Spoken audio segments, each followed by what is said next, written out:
Welcome to Something Positive for Positive People. I'm Courtney Brain. Today, I'm here with Derek Canas, and I'm going to let Derek go on and introduce himself. So, Derek, who are you, and what is your condition? Hi guys, I'm Derek, and I was diagnosed with AIDS back in 2001, and now work as an advocate for everyone worldwide that live with this condition daily. And what's the name of the organization? It's In the Stigma is the name of the campaign, but there's a group under that called D-Rex Angels and Warriors, and they do all the walks and street team style stuff. Can you give us a little bit of a description of what AIDS is? AIDS stands for Acquired Immune Deficiency Syndrome, which is brought on by untreated HIV. So if you contract HIV, it is not a guarantee that you will get AIDS if you get on meds early and stay adherent to your meds. But nobody can contract AIDS.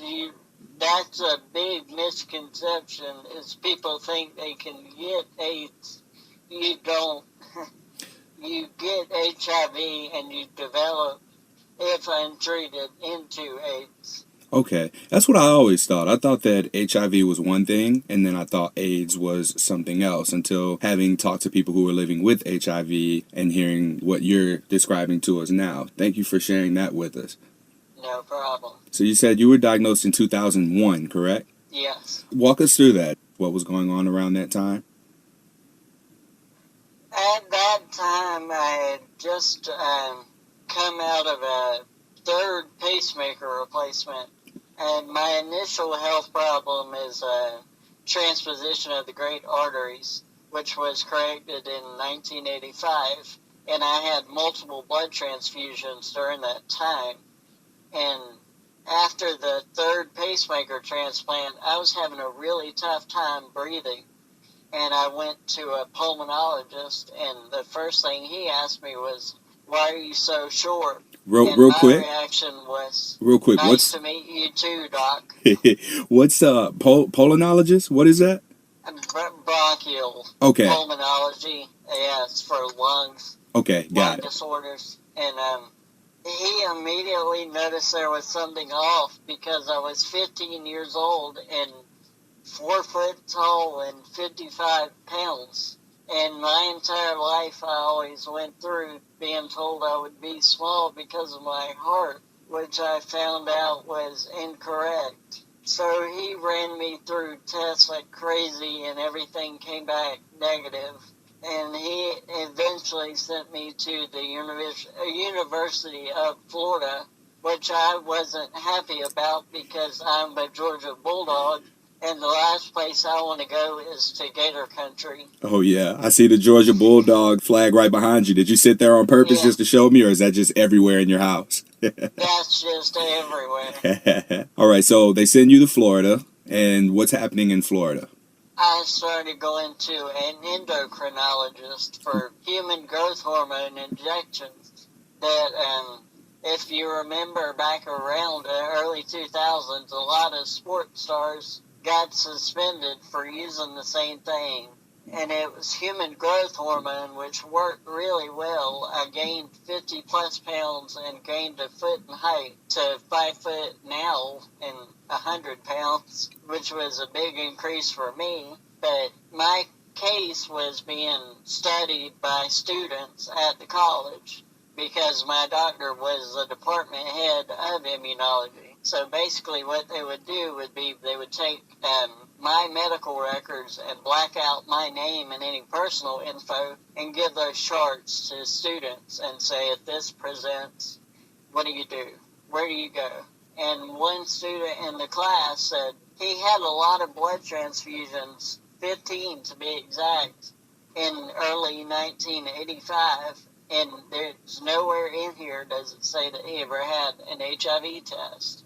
So it was sheer luck of a student noticing that I submitted to an HIV test which ended up coming back positive, and I found I was diagnosed with AIDS because when the HIV virus left untreated that long, it should have killed me, and I was within months of death at that point. And luckily it was found, I was diagnosed and had really good doctors that took really good care of me, and they rebuilt an immune system that was destroyed. I had more of the virus in my blood than anything else, and knocked it all the way down to undetectable, which is the healthiest I can ever get to with the virus. Yeah.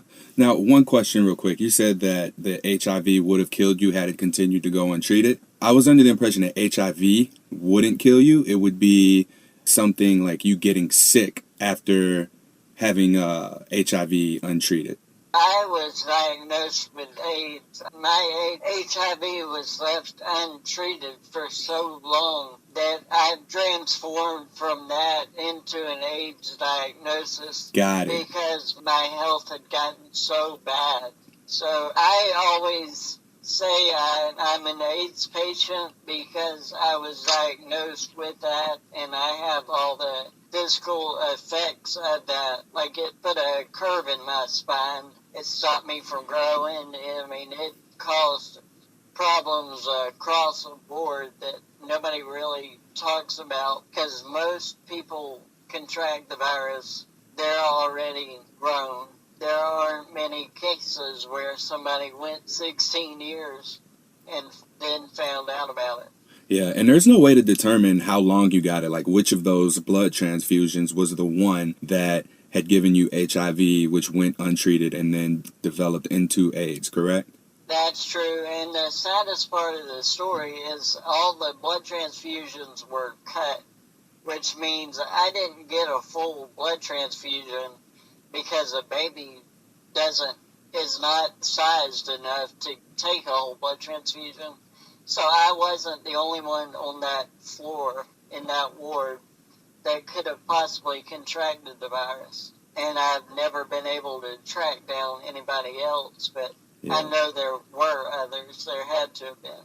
Okay. You're taking the human growth hormone, and it's working for you. Now, you were given that before your AIDS diagnosis, is that right?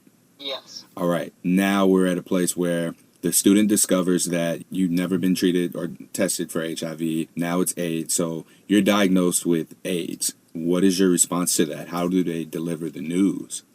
They called and told me it was 2 weeks later. After the test. Okay. I had to wait 2 weeks to go back.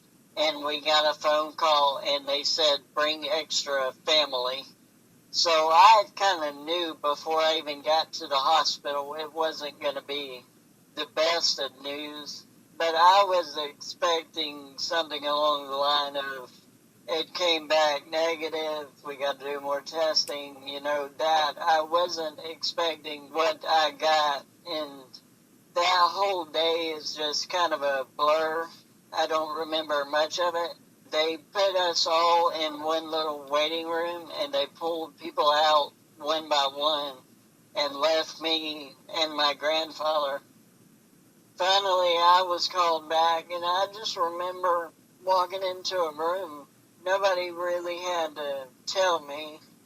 The rest of the day just became background noise. Like, I met a lot of people that day, but I had no clue what they said. It was just wah, wah, wah, I had pretty much turned off. And then I was sent home because it took 2 weeks to build a strategy to even treat me, because they had never seen a case like that. I had so many medical issues outside of the AIDS diagnosis that it was crazy. They had to put together a cardiology team, an endocrine team. I mean, I met more doctors than I ever wanted to meet within the next few weeks. Yeah.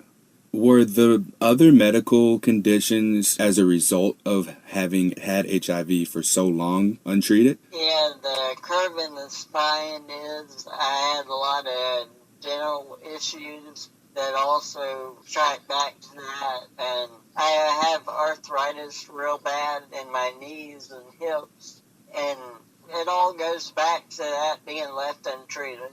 Mm-hmm. It's basically like if somebody had a chisel on a block and they just every day nonstop hit it. I mean, even if you're treating the virus, it still had 16 years of just chiseling away and breaking stuff down. So all those transfusions that you received were as a baby. It's not like you got them repeatedly Yes. throughout life. Okay, so I'm thinking that at some point in time over the years, you may have come into contact with it, but all of this was done as an infant. Yeah, this was and right after open heart surgery. So. Oh yeah, we didn't even get to talk about that. It's crazy.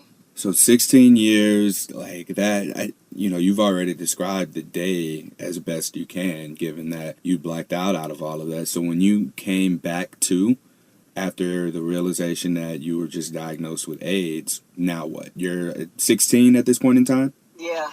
All right. I was 16. Everything just kind of shattered, at least for me. And I kind of drew into myself really big and put headphones on and turned to music, but it was really, really angry music. Like, it wasn't anything like uplifting. It was... You were listening to like that old Eminem where he was just screaming and yelling?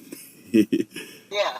And everything, my personality, everything was just shattered. And then I had to go back to a hospital and start treatment. And at that point, I had created a whole new persona.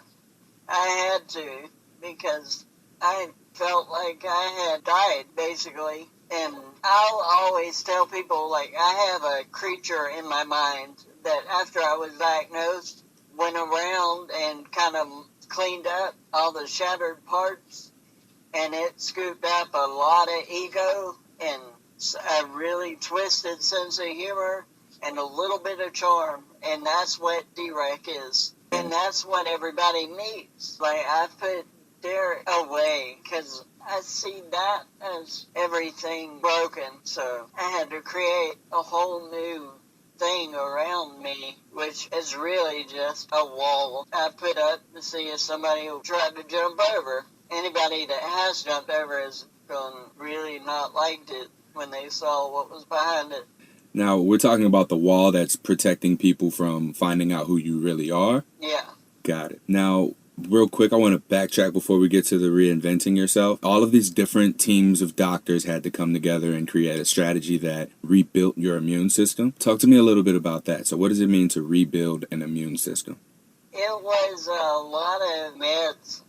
I was on 22 pills a day when I first started.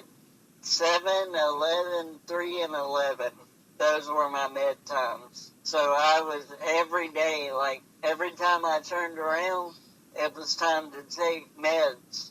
That went on for 2 years, I think it took, before I got to undetectable. Mm-hmm. But it was pretty fast considering where I started.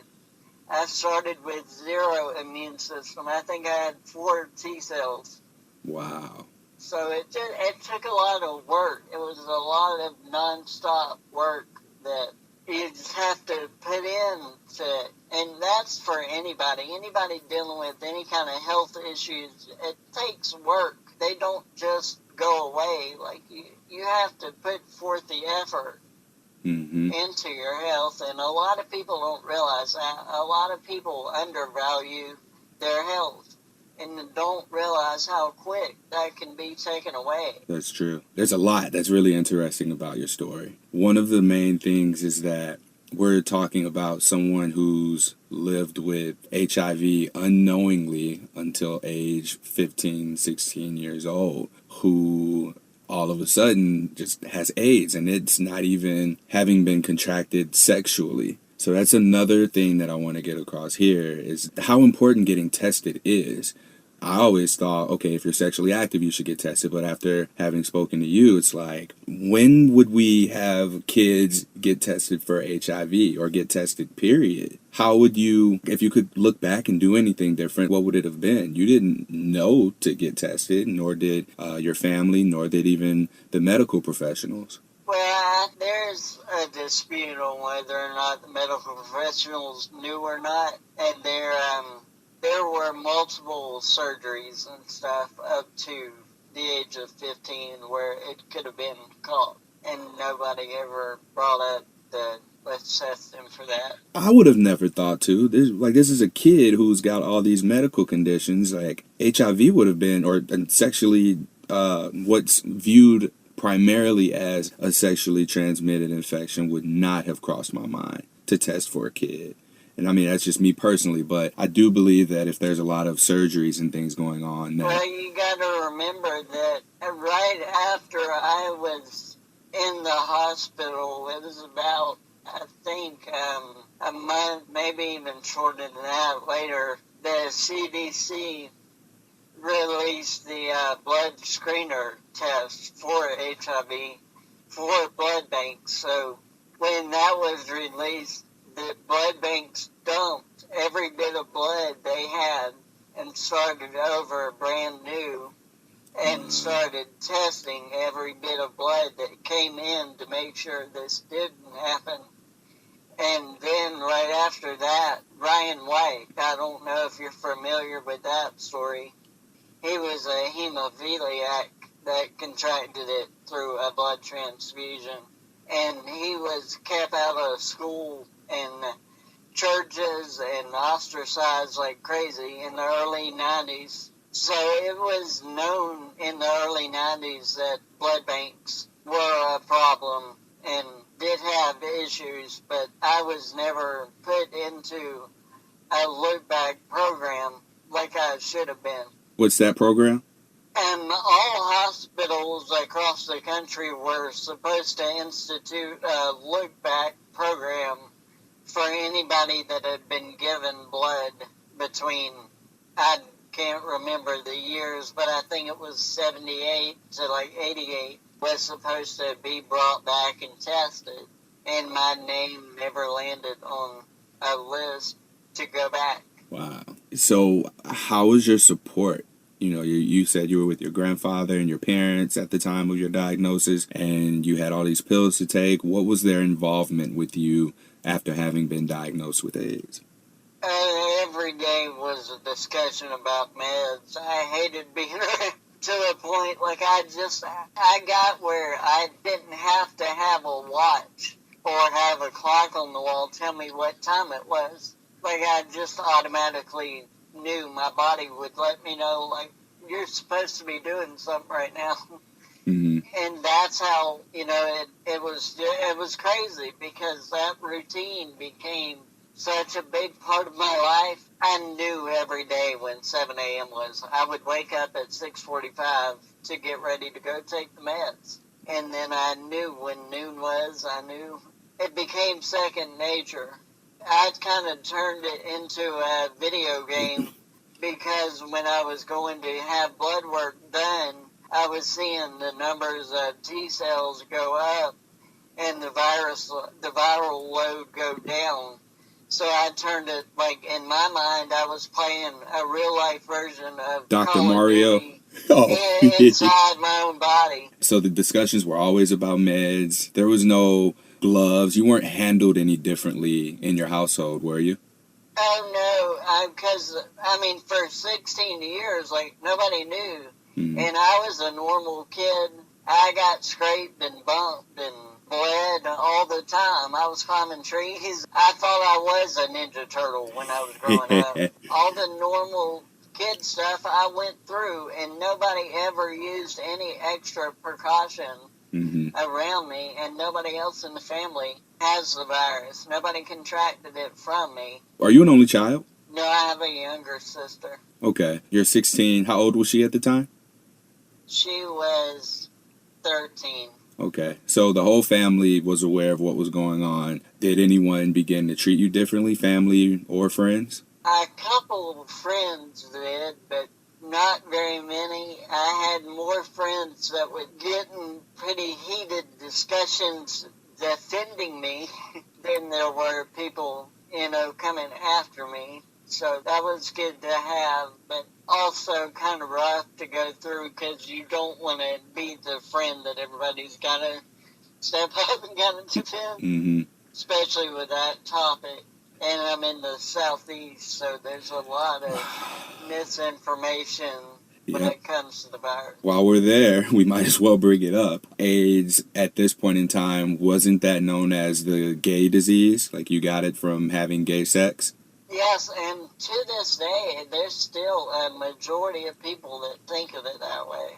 And you're in the I'm South. not gay, and Man. I didn't get it in a sexual interaction. I'm everything that you would never think about the virus. Mm-hmm.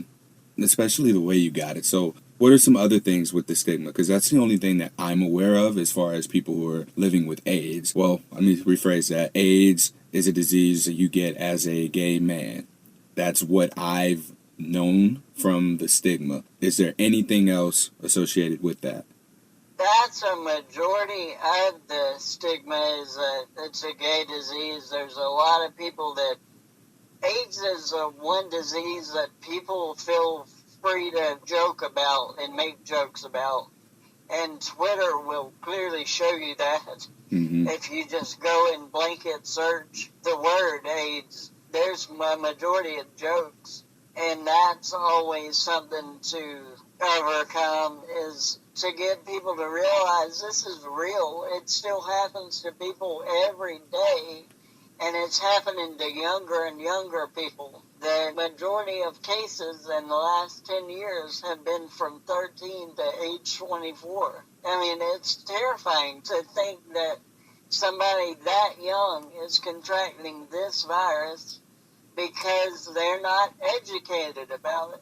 They don't know about it. There's a lot of emphasis on don't get pregnant, but there's so many other things that can really disrupt your life, and nobody wants to talk about those. It's an uncomfortable, I don't get why a baby is a comfortable conversation, but STIs are not. And that's another thing that we're working on here is our perception of sex as a society, that no one wants to talk about it, but everybody wants to do it.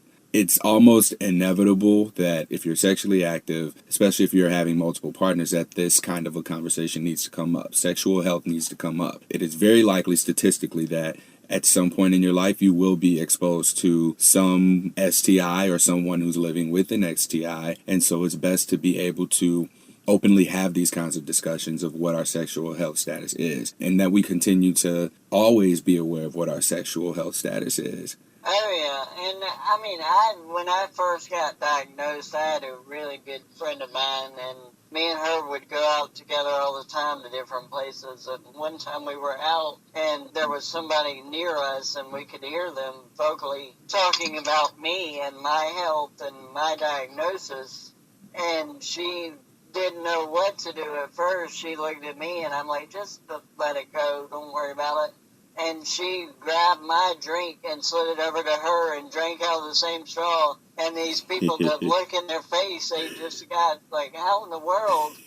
And she turned around and said, shut up. It's not what you think it is. It's not contracted like that. And she leaned over and gave me a kiss right in front of them. And they got up and walked out because they just, I guess they had it in their mind like it was floating in the air when I walked in the room. And it's not like that. And that's the bad thing about the South, is there's so many people that their grandma told them this, and I have to be the one to go, well, grandma needs Google, because everything she told you is incorrect. I'm one of those people. I mean, I don't want to say I was raised in that kind of household, but the grandparents instilled certain beliefs in me that had to go challenge. Like as I grew up and went off on my own, went to college, lived in another city, I began to unlearn a lot of that programming and challenge it and determine for myself what was true, what was not true. That's something that unfortunately a very closed mindset person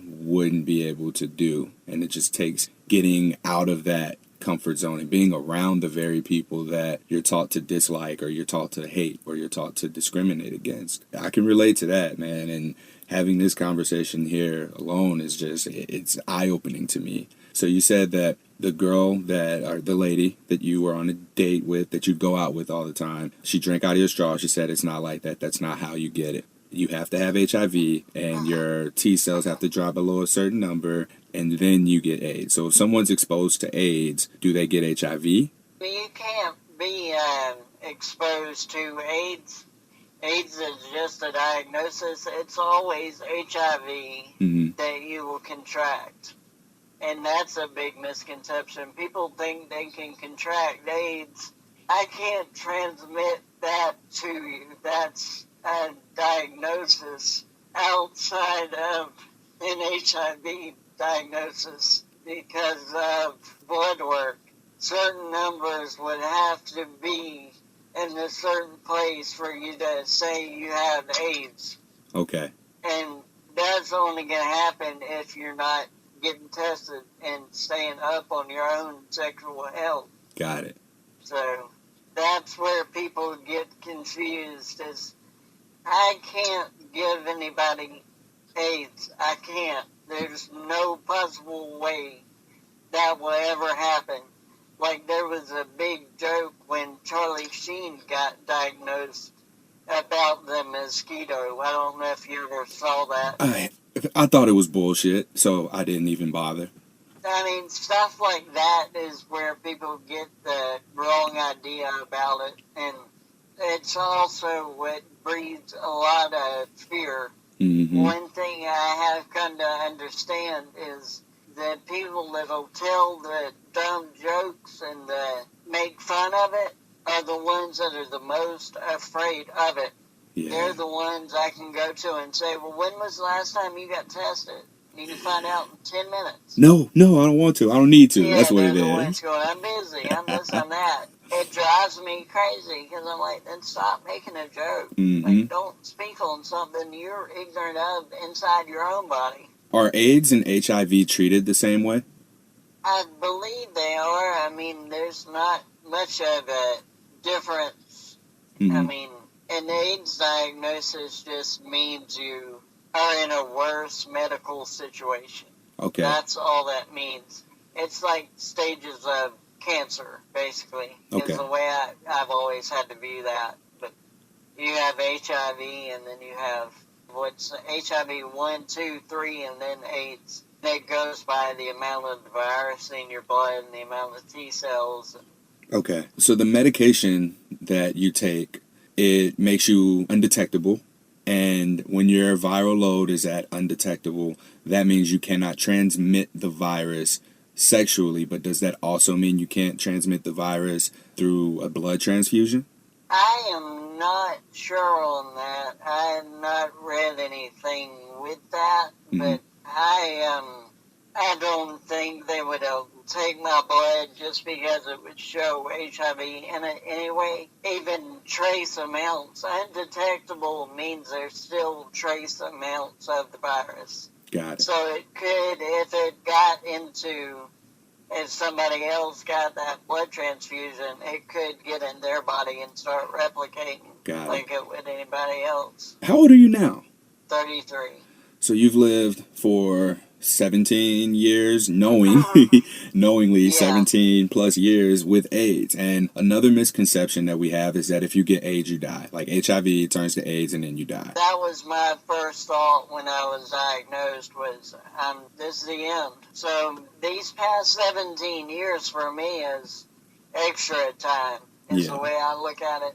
Bonus time, Yeah. When you began to look at it that way, like how are you living your life now? Or even during those 17 years, I completely skipped over that. We were supposed to go back to it. I spend a lot of time with family. I'm really close with my family. My 20s were extremely crazy. On the weekends, I left those those moments to myself, and they got pretty wild. Okay. What'd you do for work? The girl I was talking about earlier, when I got about 19, 20 years old, she was sneaking me into a club with her, and nobody said anything to me. They just let me go. I wasn't drinking. I was pretty much there to make sure she was okay. And this will actually explain to you what you laughed at earlier about the ringtone when you called me. Ringback tone. We were going to a karaoke club, and for a long time I was scared to death of the karaoke, but I would not touch it. Well, one night I finally got the courage up, and I grabbed the book and I picked my song, and the club had just got wireless microphones. That tells you how way back this was. That was new technology at that point. And I sang Ice Ice Baby. And I didn't stand on the little stage. I ran all the way through the club and sang to everybody and was jumping on tables and just having a blast doing that. I did that, and it was right when camera phones had first come out, so I got recorded all over the club and did that, didn't think anything of it, went home. And this is also when everybody was making mixed CDs. Well, the CDs I was making were making it into the club, so the DJs kind of knew me. And they were shocked when I did karaoke for the first time. And that next weekend, I got a phone call from the owner of the club saying, it's packed in here and everybody is wondering where you're at. I said, why in the world is everybody wondering where I'm at? He said, I saw a video, and he said, I wasn't here, and you've got to be here and do that again. So that became my theme song. Anybody that knows me in town, like, I don't do that Facebook post about name a song that reminds you of me, because everybody answered Ice Ice Baby one time I did it. And I was like, somebody be more creative. And that was was that the birth of D-Rec? That was actually just that I was called Little D at the time when I was DJing and doing it. And yeah, I imagine you wanted to change that quickly. I went into work, and a buddy of mine that's also a DJ just looked at me and he said, D-Rec. And I told him, I said, I'm keeping that. And he thought I was joking. And now that's on T-shirts and on wristbands. And he's like, I can't believe you took that one moment out of the night and created everything you have with it. And that's what I learned from DJing. I was like, you can take the little moments and create something huge out of them. Definitely. Like, I've had 3 engagements while I was DJing in nightclubs on my dance floors. Yeah. So, I mean, it's about taking little moments and turn them into something big. Mm-hmm. And that's one thing I've learned over the past 17 years is it's not really about the big trips here or there. It's about the dumb little things that happened in between. It's the fact that I went to a hotel one time, me and a friend went out of town, and I brought a duffel bag, and she had 3 suitcases, and I walked up to the guy at the front desk to check in, and I said, I'm just staying the weekend, I'm not sure what she's planning. And that guy, to this day, still sends me emails talking about that. Little things, man, and even that little interaction, like you were able to impact that man to the extent where he's sending you emails later. Yeah, he still cracks up at that. He's like, I've never heard anybody say that. I said, well, I really didn't know how long she intended on staying. I said, I was only there for the weekend. So dating hasn't been a real issue for you, has it? And it has been, but mostly it's usually due to a girl's family or her ignorant friends. Mm-hmm. And because I always end up having to be the educator in the situation, I also become the villain, kind of, in their eyes. And I'm a lot to have to explain to anybody's friends or family right off the bat. And then when I have to become the educator of it, it really puts me in a weird situation where you put people on one side or the other, and I've never really won that battle. So how does that conversation usually go? Like, what's the best way to have it? Well, with the girls, it's right off the bat. It's just straight up, this is what it is. Mm-hmm. Like, in a majority of, if a girl does have interest in me, girls are like 007 with long hair. They know right away. They spy on you like crazy before you ever even get a message or even know what's going on. So I've always known, like, all right, if a girl calls me or talks to me, they've seen something online about me, because there's just so much out there about me already with podcasts and interviews and stuff in the local newspaper. But I still have to disclose the status directly. Do you have to make disclosures outside of potential sexual partners? No. Okay. No, just a normal social interaction, no. Okay, got But it. normal social interactions, even in town, most people know about my health. And one guy, a buddy of mine, is a big guy like you, big muscle guy, and I went one time to get blood work drawn, and he happened to be in the same lab getting blood work, and we ended up in the same room. They had 2 chairs in there, and it took 5 nurses to calm him down. He was afraid of needles, and I was sitting over there. I just threw my arm out like it was nothing, and all the nurses are going, "Why can't you be like him?" And he's going, "He does this crap all the time."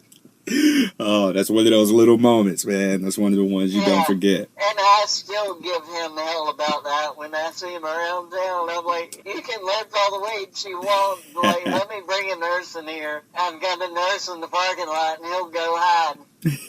Just those little inside funny jokes. Mm-hmm. And, like, it's the little things, like I was saying earlier. Like, it really is the little moments that make life so much fun. Definitely. Like, I saw him the other day, and he goes, "There better not be a nurse around the corner." I said, "I didn't bring one today." Oh, man.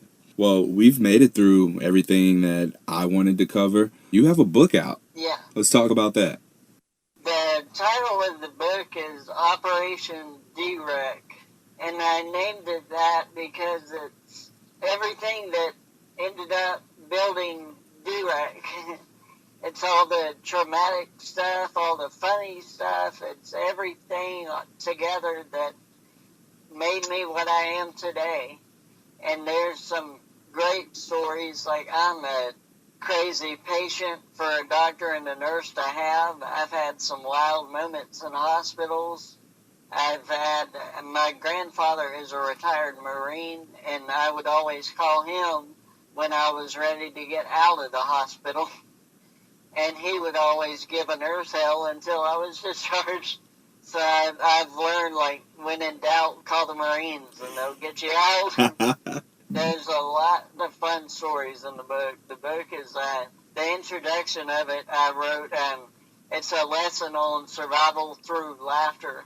So it's a book I always tell people, like, when I go and speak and do different events and stuff, I always tell people, I want people to leave laughing with tears in their eyes.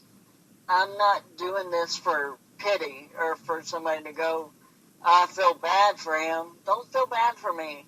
I got 17 extra years. And counting. And still going. Like, I'm having a blast. Mm-hmm. I have done everything I got my dream job. I was a DJ and still am a DJ, and when I got diagnosed, it was a really difficult time, but it was also after I came out of the initial shock, I realized how freeing that was, because I now had the ability to go after whatever I wanted, and succeed or fail, it didn't really matter. as long as I tried. Just go at it. Like, who was going to tell me not to go after a dream? And that's what I did. I was like, I want to try this DJing thing. And I ended up making it all the way to the largest club in the area. And I was packing that place every Friday and Saturday night with almost 700 people. It's about what's inside of you. It's not what's about in a medical chart. Medical chart is its own thing. It's not you. That's what I always try to leave people with, is you still have a choice outside of whatever that medical chart says. You're not those words. You are not any of that. You make the decision to continue setting goals and laughing and smiling and having relationships and friendships and travel like nothing. I got to a point in my mind where I don't let things stand in my way. And I've had big hurdles in the past 17 years. Like this year, like I found out my pacemaker was dying. And I'm now on my 5th pacemaker. I had that surgery back in February. And right after that, I had a 9-hour cardiac ablation procedure. So I've been rebuilt more times than I can count, pretty much. And my doctors call me the Terminator. So, I mean, I everything about me is 80s underdog, like Karate Kid, Rocky, Terminator. Like, I love that stuff. I feed off that stuff. And I watch those movies and stuff when I'm going through difficult times.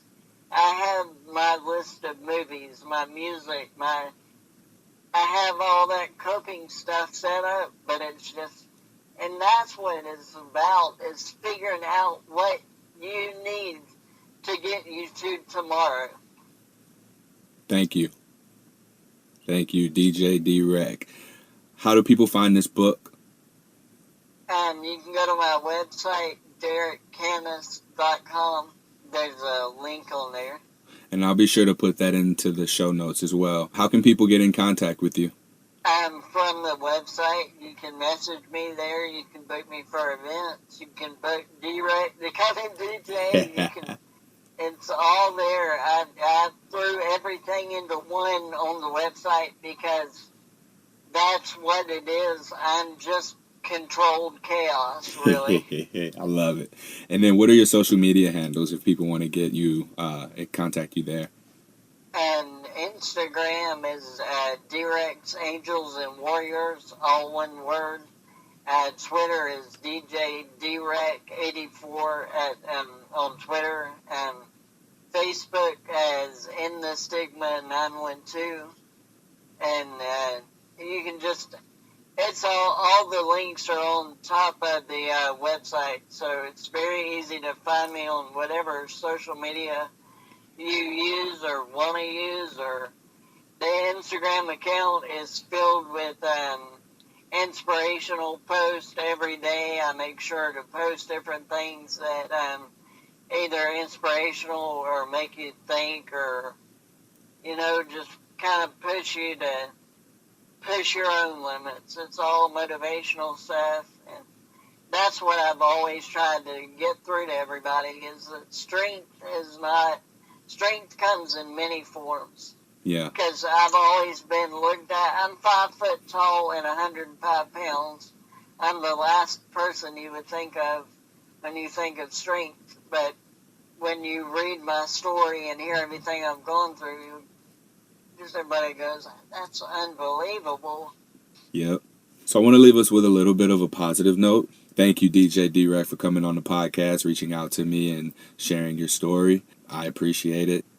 Thank you, guys. And I'll leave you with one of my lines from the book that I actually stole from Terminator 2, which is, there is no fate, only what we make. So it's all a choice.